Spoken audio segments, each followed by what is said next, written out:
In the past 48 hours, TikTok posts from women claiming to have been charmed, ghosted, and, in one case, sexually harassed by a 25-year-old designer they call West Elm Caleb have gained more than 15 million views on the platform. The internet has turned the story into a circus, with brands and commentary channels salivating over it like vultures relishing a fresh carcass. Even TikTok weighed in with a now-deleted tweet. Photos of Caleb are splashed across the internet, his social profiles deleted, his name a meme, his dating future obsolete. At the core of the story is a single truth that has unified these women, ignited group chat discourse, and mobilized single women in every other metropolis. We've all interacted with a West Elm Caleb. We've just never been able to hold them accountable before. Mimi Show, a TikToker and jewelry designer, was the first to identify West Elm Caleb as a potential bad actor. On January 11th, she posted a video about being ghosted by a man named Caleb, then kept having girls comment being like, "Is this the West Elm Caleb?" It wasn't the same guy, but Show was intrigued. "Who's this West Elm Caleb? And how do you guys all know this guy?"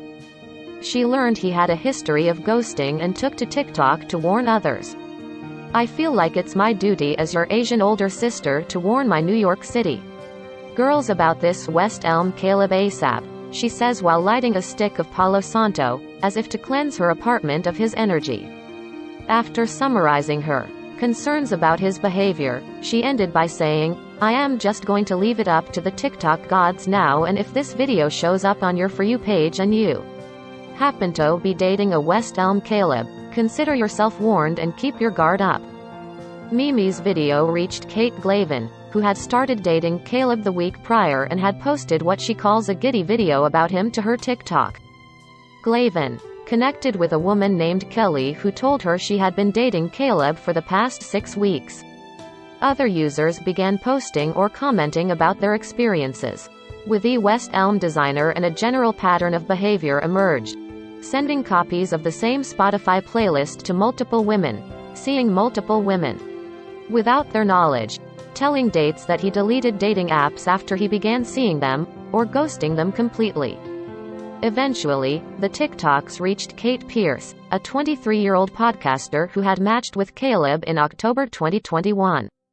He gave her his phone number almost immediately, and began texting her photos of his day, which she found charming. "He was very attentive, very funny, very witty," she tells me over the phone. On Halloween weekend, Pierce asked him if he wanted to meet up, and was smitten when he responded, "No, I want to meet in a wholesome way."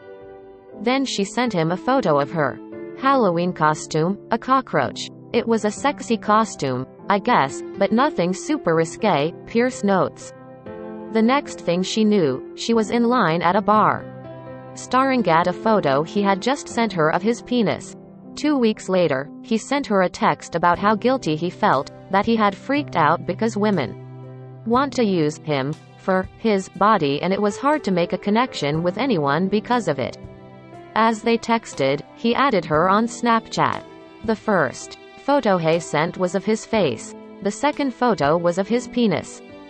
Some have opined that West Elm Caleb's behavior is par for the course in a world of shitty dating. But sending someone a photo of your penis without their consent is not shitty dating, it's sexual harassment. In Texas, it is a crime.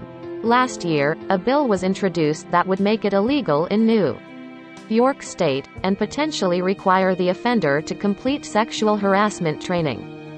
I saw one girl on TikTok that was like, "Maybe I am gonna get cancelled for this, but I think that we're taking it too far with Caleb," Pierce says, and I skipped past it because I was like, I don't really want to hear that. I sent him a picture of my Halloween costume. And then like, an hour later, I got a dick pic. That kind of behavior needs to stop. Mashable reached out to Caleb directly for comment, but did not receive a response. Pierce says she's looking for accountability. She acknowledges that there's a line between holding someone accountable for their actions and ruining their life. Exposing him for his behavior is fine. But I don't want anything detrimental to happen to him, she says. On the other hand, apps like TikTok are a new type of whisper network, and women don't have to be silent anymore. The fact that he is recognizable by so many women in this big city, and the fact that he has done the same exact things to the same women. If this is the chance to make a statement about men's poor behavior, then why not take it? Caleb has sent some women an apology. Kate never got one. Now she is trying to move on. She's recorded a podcast episode about her experience and hopes to be able to connect with other women who interacted with him. I want to be best friends with everyone this has happened to, she laughs. I really just want to all get. Still, even she has been surprised by all the attention the story has received.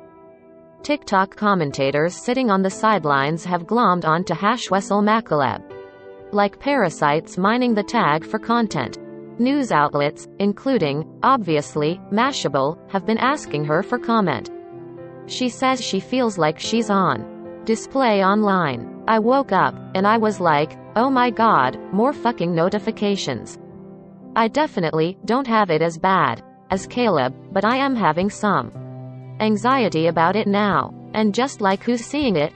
Most of the women who shared their stories on TikTok did it to look out for other women looking for love, not to make national news and send Caleb underground. In New York City, and especially in this pandemic, dating apps have felt like the only viable way to meet a potential partner. It's hard to meet someone naturally in the city.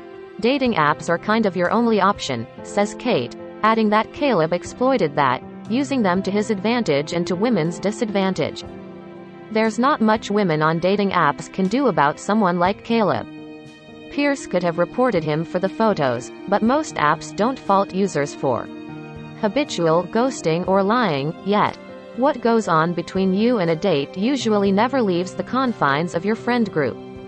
So where else would a group of women who don't know each other be able to connect, commiserate, and tell cautionary tales besides the internet?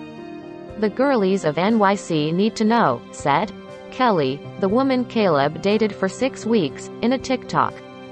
Watch the snakes 'cause they're watching you. The West Elm Caleb saga was never about Caleb. It was about people like Caleb, who may take advantage of the peculiarities of modern dating and the eagerness of earnest hearts to feed their own ego. The women whose time he wasted, whose nights he ruined, whose lives he unceremoniously set off balance, they want justice. Who are we to decide what it looks like?